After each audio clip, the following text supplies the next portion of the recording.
Welcome back to my channel, everyone. If you're visiting for the first time, my name is Sheridan. I'm a first grade teacher in South Carolina and I'm in my third year of teaching. And guys, long time no see. I've been super duper busy with grad school, of course, and just trying to keep so many things together. So forgive me for not posting lately, but I'm back in the game and I'm here to show you today a really cool, useful resource that I use for guided reading. Actually two resources that I use for guided reading. So if you're interested in seeing what those two resources are, keep watching.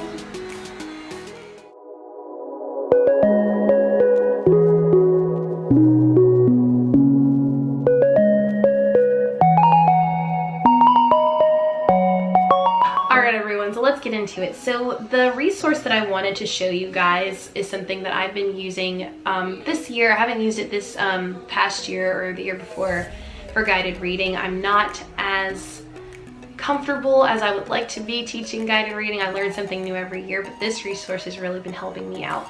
And you guys have probably heard of it. It's just reading A to Z. I know it's a little bright, there it is. This is the lesson plan to the book that I'm going to be teaching or working on with my guided reading group, or one of my guided reading groups this week. I really like this because it's basically a script and it gives you everything that you need in order to hit all of the important elements of this book.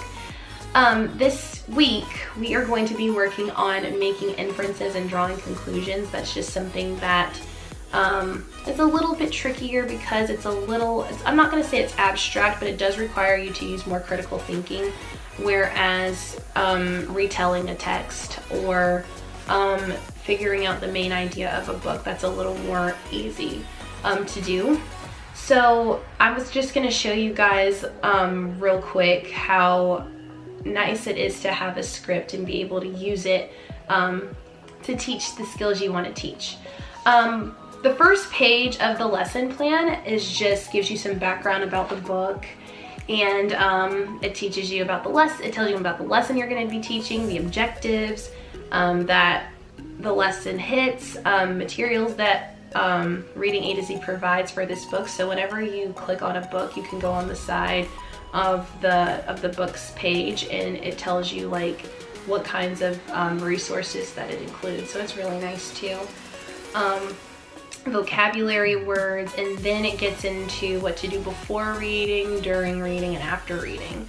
So I figured I would just go through the comprehension skill that I will be teaching. And like I said, the comprehension skill that I'll be hitting this week is making inferences and drawing conclusions.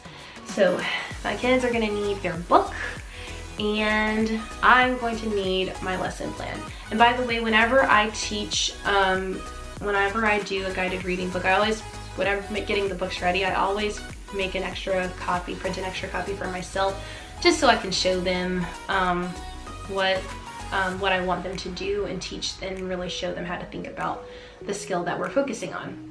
Now, this lesson comes with a reading skill, and the particular reading skill that they focus on in this lesson is asking and answering questions. And my reading group knows pretty much how to do that. We've worked on that pretty frequently. The lesson just says that asking and answering questions helps readers understand and enjoy the book. I mean, yeah, that's true. But as far as making inferences and drawing conclusions, it gives me two important points to hit when I'm introducing that. So I'll just read what it says. Explain to students that authors don't always use details to explain everything that happens in a book. Sometimes they give readers clues to figure out what they didn't tell in the words. Readers have to use clues from the story and what they already know to make a guess. This is called making an inference or drawing a conclusion. So basically, making an inference is using the clues from the story, except this particular book is not a story, it's an informational text, and we don't call informational text stories. So use clues from the book, or from the pictures, the words, to use clues from the pictures to tell what is happening, or to be able to understand what is happening. Readers use clues from the story, informational text, and what they already know to make a guess. And then it tells me to model how to make inferences and draw a conclusion using the title page of the book. I'm not going to show the title page just because I'm trying to be careful copyright, but basically on the title page there is a toolbox, and it's got an air pump, and remember this book is called Ready, Set, Bike. So there's a toolbox and an air pump.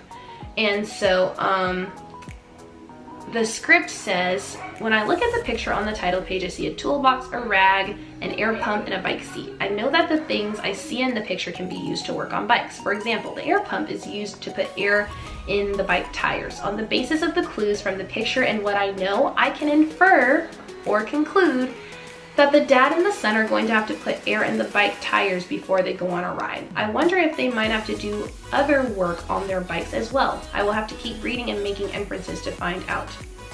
So really showing the kids, hey, look at the picture and see what the author is saying, or see what is happening in the book. So that you can better understand it. If you can draw conclusions from information that is right in front of you, then that's mastery right there. So we will be focusing on making inferences this week, and I'm really excited to teach them that. Plus, I think they will connect more to a book about, you know, bike riding, because that's something that they do. I try to find books for my kids about things that they know or things that they can connect with, because I think it's more interesting to them and more relevant to them. So I like doing that. All right, the last resource I wanted to show you was an app. I'm going to show them back out of it first. Is an app that you can use for guided reading. Have you guys ever heard of the Litter Reader app? It's, I wish I could make it bigger so I could see. And what I'll probably end up doing, it's this orange app right here. Right there. It's called Litter Reader. And what I'll probably do is screen record myself kind of going through some of the stuff so that you can see it better, because you're not gonna be able to see it on here. And then I'll input it into the video.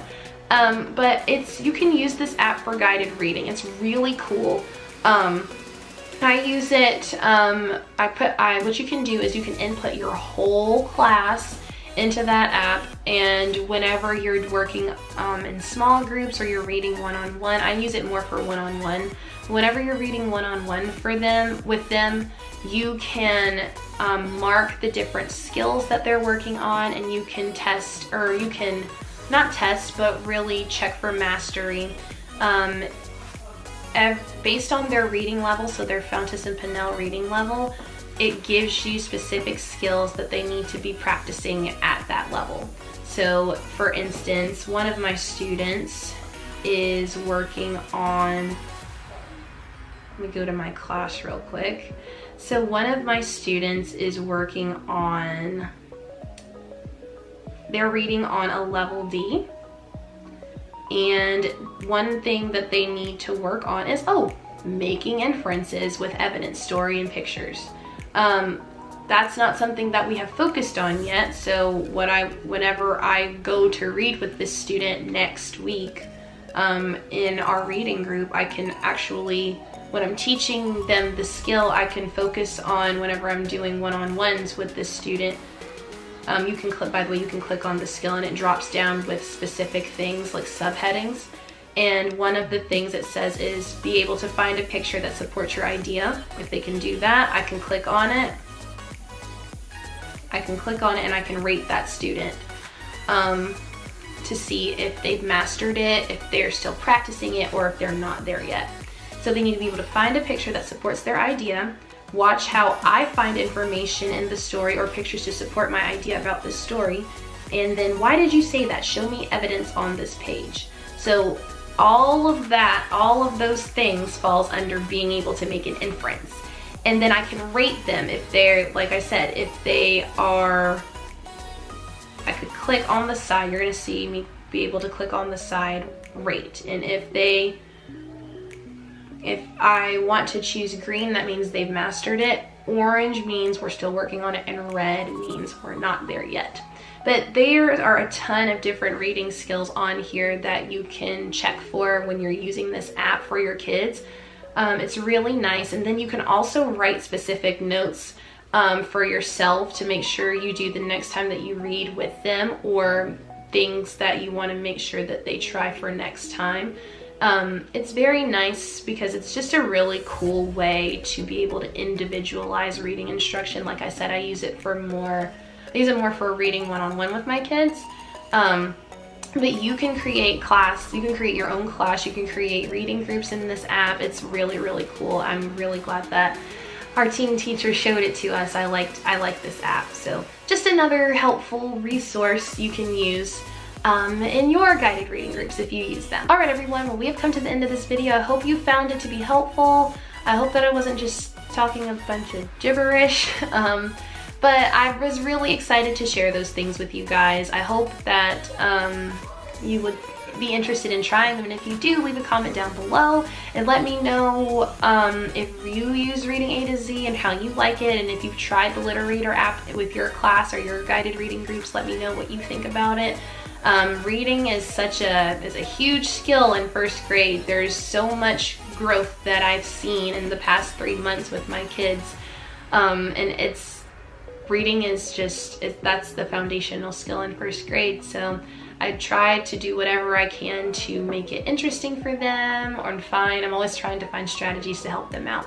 And I would love to hear about your strategies as well. So if you want to leave a comment down below, some things that you use in your guided reading groups that's helpful, I would greatly appreciate it, and I can't wait to read them.